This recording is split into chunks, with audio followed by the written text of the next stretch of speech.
operation ఏందా పొట్టలో ఏంది నీ పొట్టలో కూడా పాపలు తెస్తుంది రా పిల్ల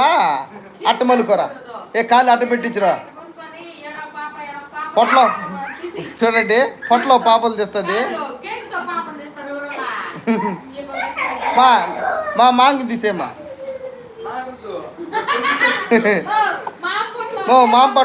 మామ పొట్టలో పాపలు తీమా ఏ వదిలేరు ఉన్నా ఇప్పుడు మామ పొట్టలో పాపలు తీమా నువ్వా కూర్చోరా అట్ట కూర్చోరా నీకు ఆపరేషన్ చేస్తుంది పాప ఎంత బాగా డాక్టర్ ఏం డాక్టర్ అనుకుంటావా